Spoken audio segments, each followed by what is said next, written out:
पीछे चिराग पासवान और हिना शहाब की मुलाकात भी हुई थी, जैसा मुझे ध्यान में आ रहा है।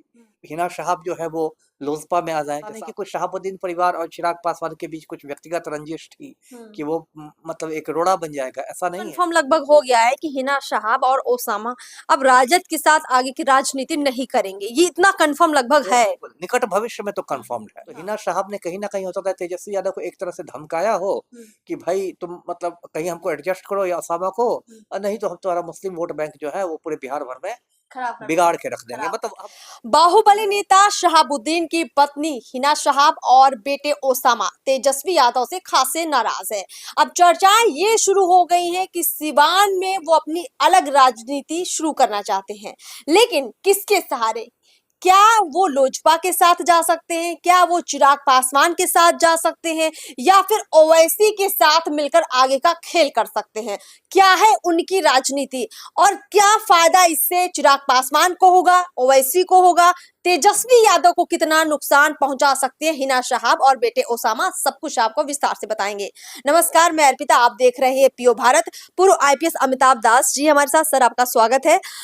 सर, आप लगातार इन मुद्दों पर अपनी नजर बनाए हुए हैं। सबसे पहले आप हमें, हमारे दर्शकों को ये बताइए कि हिना शहाब और ओसामा किसके साथ जाने वाले हैं चुनाव में और तेजस्वी को कितना नुकसान पहुंचाने वाले हैं? देखिए, ये तो अपने लाख टके का सवाल कर दिया, क्योंकि ये बहुत असमंजस की स्थिति है। देखिए, मैं दर्शकों को बताऊं कि ये 1 मई 2021 को शहाबुद्दीन की मौत हुई।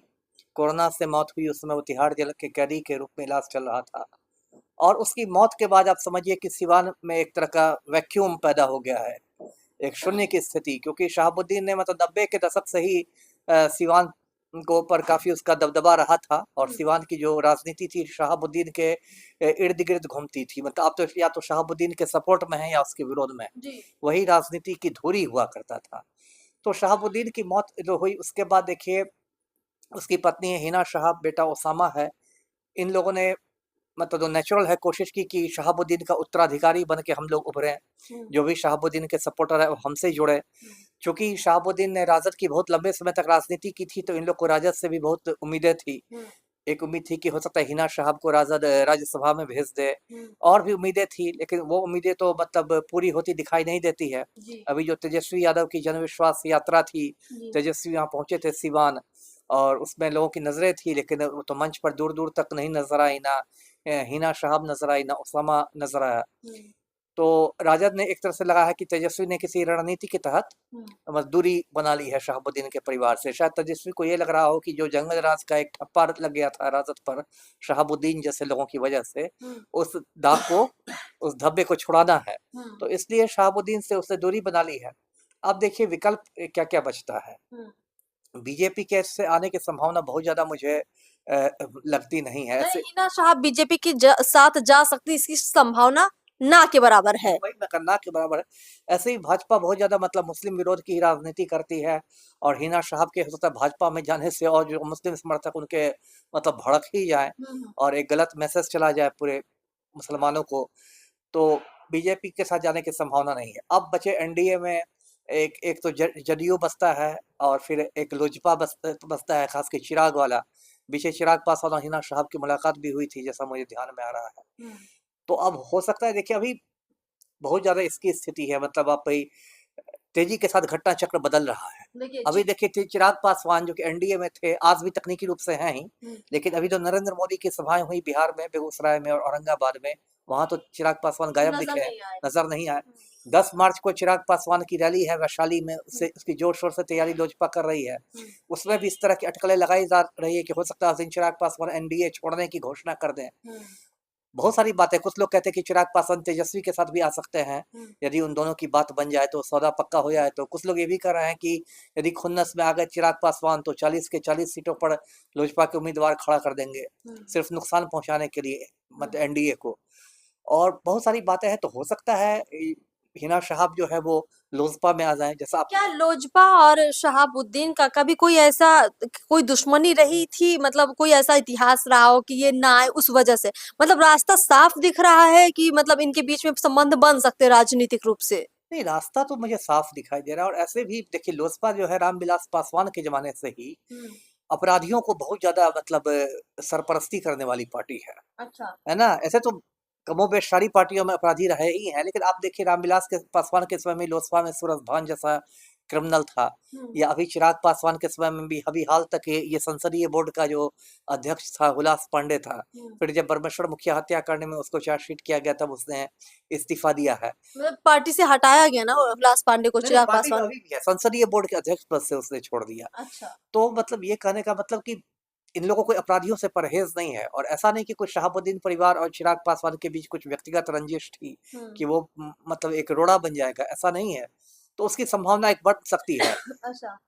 लेकिन उसमें भी बहुत किंतु परंतु है, क्योंकि सिवान की अभी जो मौजूदा सांसद है कविता सिंह, वो जदयू की है। अगर लोजपा जदयू का एनडीए में रहता है तो वो सीट या तो जदयू को जाएगी या लोजपा को। यदि लोजपा को जाएगी तभी ना वो हिना शाह को खड़ा कर सकेगा, और जदयू वो सीट लोजपा के लिए क्यों छोड़ेगी जबकि आपकी मौजूदा सांसद वहां से है। तो ये भी बहुत आसान नहीं है। अब एक रास्ता और बचता है, वो जो ओवैसी की पार्टी है, ऑल इंडिया मजलिस इत्तेहादुल मुस्लिमीन। ये कुछ साल पहले तक बस हैदराबाद की एक लोकल पार्टी थी, लेकिन पिछले कुछ सालों में ओवैसी ने इसका एक तरह से आप कहिए कि अखिल भारतीय विस्तार किया। तो यूपी से भी चुनाव लड़ते हैं, बिहार से भी लड़ते हैं। बिहार में पिछली बार 5 लोग इनके जीत के आए भी थे, 4 को तो तेजस्वी ने तोड़ लिया है ना। तो ओवैसी में कहीं ना कहीं खुन्नस भी है तेजस्वी के प्रति, क्योंकि तेजस्वी खुद ड्राइव करके 4 विधायकों को ले गए थे। तो हो सकता है हिना शाह को कुछ नहीं मिले तो वो फिर तेजस्वी की पार्टी जो है पतंग छाप या जो छाप है, तो हो सकता है उधर भी आ जाए। तो अभी देखिए राजनीति में क्या है कि इतनी ज्यादा मतलब संभावनाएं रहती हैं।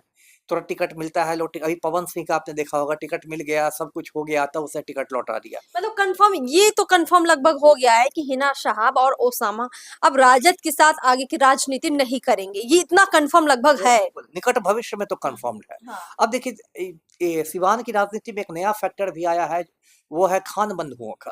खान ब्रदर्स हैं, रईस खान और अयूब खान।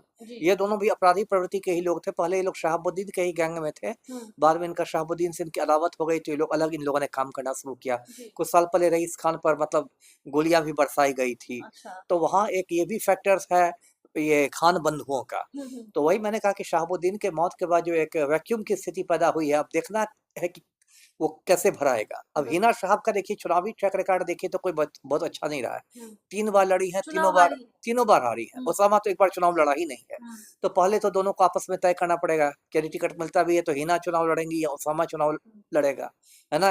एक साथ वो दोनों नहीं खड़े हो सकते हैं।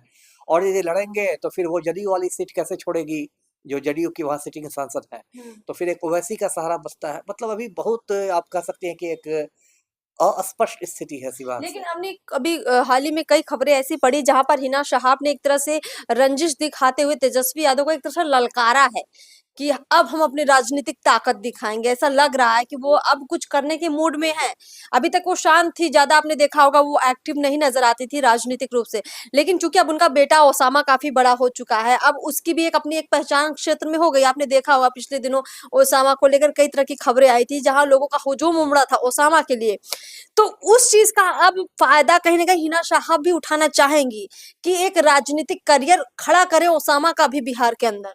नहीं, वो तो देखिए हिना शाह अब एक मतलब माँ के रूप में भी वो चाहेगी कि ओसामा का करियर बने, और ओसामा के पास और है क्या शहाबुद्दीन की विरासत के सिवाय। कोई बहुत अच्छी विरासत मैं उसको नहीं मानता, क्योंकि शहाबुद्दीन कोई महापुरुष नहीं था, एक क्रिमिनल ही था। सिवान में उसे दहशत फैलाया हुआ था, लेकिन ओसामा के पास और कोई विकल्प नहीं है। विकल्प तो एक ही था कि वो ये सब कुछ छोड़ के एक नई जिंदगी शुरू करता, कि अब मुझे राजनीति माना ही नहीं है, मैं एक अलग जिंदगी शुरू करता हूँ। तो वैसा तो आसार दिखाई नहीं दे रहा है। वो खुद भी अभी कुछ महीने तक जेल में रहा था, राजस्थान में गिरफ्तारी हुई थी और फिर जेल में रहा था, जेल में भी कोई मिलने नहीं गए। और जो आपने कहा कि हिना शाह ललकार रही हैं, तो ललकारना देखिए राजनीति में कई बार होती है कि एक तरह का प्रेशर पॉलिटिक्स होता है ना। क्योंकि देखिए जो भी कहे मतलब तेजस्वी यादव की अब माई की पार्टी नहीं बाप की पार्टी है राजद, कहने तो वो लगे हैं, लेकिन मूल रूप से अभी भी तो ये राजद जो है माई की ही पार्टी है ना। बाप की पार्टी तो अभी नहीं बनी है, बननी है, भविष्य में बनेगी। तो माई में तो मुस्लिम यादव समीकरण है। तो हिना शाह ने कहीं ना कहीं हो सकता है तेजस्वी यादव को एक तरह से धमकाया हो कि भाई तुम मतलब कहीं हमको एडजस्ट करो या ओसामा को, और नहीं तो हम तुम्हारा मुस्लिम वोट बैंक जो है वो पूरे बिहार भर में बिगाड़ के रख देंगे, मतलब हम वोट कटवा का रोल प्ले करेंगे।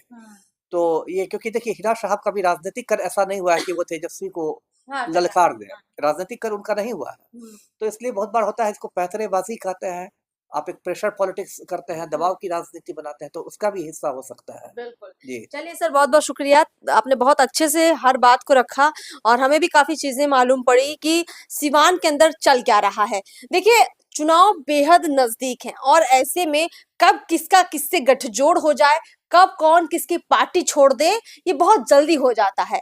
तो अभी आपको सारी बातें सुनकर ये समझ आ गया होगा कि तेजस्वी यादव के साथ तो अब हिना शहाब और ओसामा नहीं रहेंगे, लेकिन ओवैसी और चिराग, ये दोनों ऐसे लोग हैं जिनके साथ ये हाथ मिला सकते हैं और सीवान की आगे की राजनीति कर सकते हैं। पूरी नजर इस खबर पर हमारी रहेगी। यहाँ का जातिगत समीकरण क्या कहता है, धार्मिक समीकरण क्या कहता है, सामाजिक समीकरण क्या कहता है, उस पर भी खबरें हम जरूर लेकर आएंगे। फिलहाल नमस्कार।